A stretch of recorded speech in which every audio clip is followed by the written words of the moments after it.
Bonjour à tous, vous débutez ou reprenez le violoncelle et vous ne savez pas quel type d'enseignement choisir? Eh bien dans cette vidéo, je vais vous parler des différentes possibilités et j'espère que ça vous aidera à faire votre choix. Et n'oubliez pas de vous abonner à ma chaîne pour de nouveaux tutos autour du violoncelle chaque semaine. La première option est d'apprendre le violoncelle dans un conservatoire ou une école de musique. Alors, il existe presque 400 conservatoires officiels en France et une multitude d'écoles de musique, ce qui est franchement pas mal. Au conservatoire, vous aurez cours toutes les semaines avec un professeur. En général, durant les premières années, le cours dure 30 minutes. De plus, vous aurez des cours de solfège, environ 1h30 à 2h par semaine, et probablement de la pratique collective, en général de l'orchestre ou de la musique de chambre, une fois par semaine également.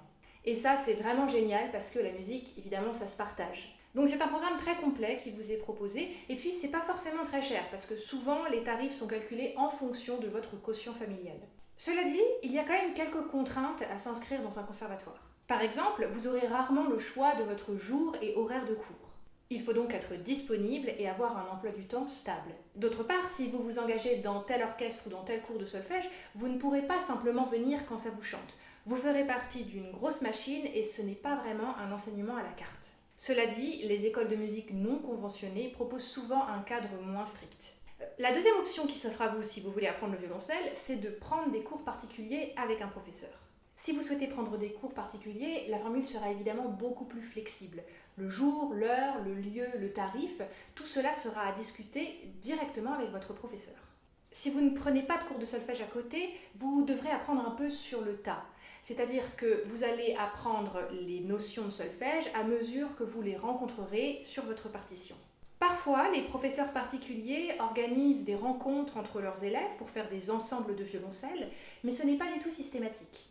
Donc si vous souhaitez faire de la pratique collective, je vous encourage par exemple à vous inscrire à un stage de musique afin de rencontrer d'autres musiciens et d'apprendre à travailler en groupe, ce qui est essentiel pour votre développement musical.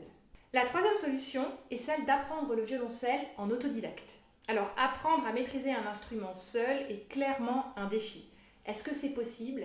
Je pense que la réponse n'est pas si simple. Déjà, en réalité, personne n'apprend vraiment tout seul. Vous allez au moins aller acheter une méthode pour avoir un support papier ou bien aller regarder des vidéos sur YouTube. La question est plutôt de savoir si c'est possible d'apprendre un instrument sans voir un professeur toutes les semaines. Je pense personnellement que ça dépend des gens. Certaines personnes, de par leur personnalité, seront d'heureux musiciens s'ils apprennent seuls, même si leur position et leur jeu n'est pas conventionnel du tout. D'autres personnes auront besoin d'un cadre afin d'être sûres que chaque geste est validé par un professeur.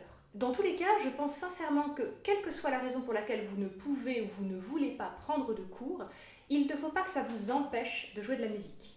Maintenant, grâce à Internet, on peut tout apprendre en ligne, même le violoncelle. Dans tous les cas, j'espère que cette vidéo vous a aidé à y voir plus clair pour savoir quel type d'enseignement vous correspond. Comme d'habitude, posez vos questions dans les commentaires, je serai ravie d'y répondre. Merci à tous et à bientôt!